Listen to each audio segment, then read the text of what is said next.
ಎಲ್ಲರಿಗೂ ನಮಸ್ಕಾರ. ಇವತ್ತು ನಾವು KA PDO ಸಿಲೆಬಸ್ 2026 ಪಾಸ್ ಆಗೋದಕ್ಕೆ ಯಾವ ವಿಷಯಗಳನ್ನು ಮಿಸ್ ಮಾಡದೆ ಓದ್ಕೋಬೇಕು ಅಂತ ತಿಳ್ಕೊಳ್ಳೋದಕ್ಕೆ ಈ ವಿಡಿಯೋ ಮಾಡ್ತಾ ಇದ್ದೇವೆ. ನೋಡಿ, PDO ಆಗಬೇಕು ಅಂತ ಕನಸು ಎಲ್ಲರಿಗೂ ಇದೆ, ಆದರೆ ಸಿಲೆಬಸ್ ನೋಡಿ ಎಲ್ಲಿಂದ ಶುರು ಮಾಡಬೇಕು ಅಂತ ಗೊಂದಲ ಆಗ್ತಾ ಇದೆ. ಪೇಪರ್ 1 ಮತ್ತು ಪೇಪರ್ 2 ಅಲ್ಲಿ ಯಾವ ವಿಷಯಗಳಿಗೆ ಹೆಚ್ಚು ಮಾರ್ಕ್ಸ್ ಇರುತ್ತೆ ಅಂತ ಇವತ್ತಿನ ವಿಡಿಯೋದಲ್ಲಿ ನಾನು ನಿಮಗೆ ಬಿಡಿಸಿ ಹೇಳ್ತೀನಿ. ಸೊ ಮಿಸ್ ಮಾಡದೆ ನಮ್ಮ ಚಾನಲ್ನ ಸಬ್ಸ್ಕ್ರೈಬ್ ಮಾಡ್ಕೊಳ್ಳಿ. ಹೆಚ್ಚಿನ ವಿಡಿಯೋ ಬೇಕು ಅಂತ ಹೇಳಿದ್ರೆ ಕಮೆಂಟ್ ಮಾಡಿ. ನಾನು ಪ್ರತಿದಿನ ನಾನು ಏನು ಓದ್ಕೊಂಡಿರ್ತೀನಿ ಅದನ್ನೇ ನಿಮಗೂ ಕೂಡ ಅಪ್ಡೇಟ್ಸ್ನ ಕೊಡ್ತಾ ಹೋಗ್ತೀನಿ. ನೋಡಿ, ಪೇಪರ್ 1 ನಮಗೆ ಸಾಮಾನ್ಯ ಜ್ಞಾನ ಇರುತ್ತೆ.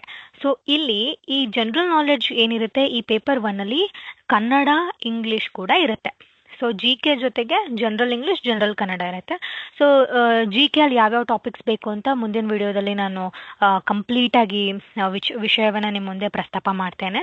ಸೊ ಜನರಲ್ ಕನ್ನಡ ನಿಮ್ಮೆಲ್ಲರಿಗೂ ಗೊತ್ತಿರೋ ಹಾಗೆ ಗ್ರಾಮರ್ ಓದ್ಕೋಬೇಕು. ಇಂಗ್ಲಿಷ್ ಗ್ರಾಮರ್ ಕೂಡ ಇರುತ್ತೆ. ಸೊ ಇಂಗ್ಲಿಷ್ ಗ್ರಾಮರ್ ಬೇಕು ಅಂದರೂ ಕೂಡ ನೀವು ನನಗೆ ಕಮೆಂಟಲ್ಲಿ ತಿಳಿಸಿ. ನಾನು ಪ್ರತಿದಿನ ಏನು ವರ್ಕ್ ಮಾಡ್ತೀನಿ ಅದನ್ನೇ ನಿಮಗೆ ಕೊಡ್ತಾ ಹೋಗ್ತೀನಿ. ಮುಂದಿನ ವಿಚಾರವನ್ನು ನೋಡ್ತಾ ಇದ್ರೆ ಪೇಪರ್ 2.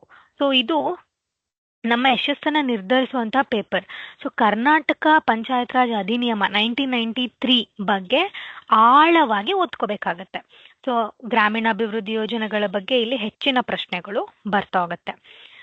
ನೋಡಿ, 80% ವಿದ್ಯಾರ್ಥಿಗಳು RDPR ಸೆಕ್ಷನ್ನಲ್ಲಿ ಹಿಂದೆ ಬೀಳ್ತಾರೆ. ಆದರೆ ನಾನು ನಿಮಗೆ ಪ್ರತಿ ಅಧ್ಯಾಯವನ್ನು ಸರಳವಾಗಿ ವಿವರಿಸ್ತೇನೆ.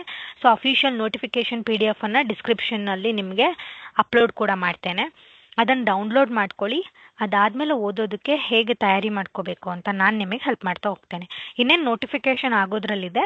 ನಾನು ಎಲ್ಲದನ್ನು ನಿಮಗೆ ಇದೇ ವಿಡಿಯೋ ಡಿಸ್ಕ್ರಿಪ್ಷನಲ್ಲಿ ಮುಂದಿನ ದಿನಗಳಲ್ಲಿ ಕೊಡ್ತಾ ಹೋಗ್ತೇನೆ. ಮುಂದೆ ನಿಮಗೆ ಪಂಚಾಯತ್ ರಾಜ್ ಕಾಯ್ದೆ ಒಂದೊಂದೇ ಅಧ್ಯಾಯಗಳನ್ನು ಶುರು ಮಾಡ್ತಾ ಹೋಗ್ತೇನೆ. ನೀವು ಇಷ್ಟ ಆದರೆ ಅದನ್ನು ಲೈಕ್ ಮಾಡಿ, ಸಬ್ಸ್ಕ್ರೈಬ್ ಮಾಡೋದನ್ನು ಮಾತ್ರ ಮರಿಬೇಡಿ. ನಿಮ್ಮೆಲ್ಲ PDO ಫ್ರೆಂಡ್ಸ್ಗಳಿಗೆ ಶೇರ್ ಮಾಡಿ. Thank you so much. ಮುಂದಿನ ವಿಡಿಯೋದಲ್ಲಿ ನಾನು ಸಿಗ್ತೇನೆ.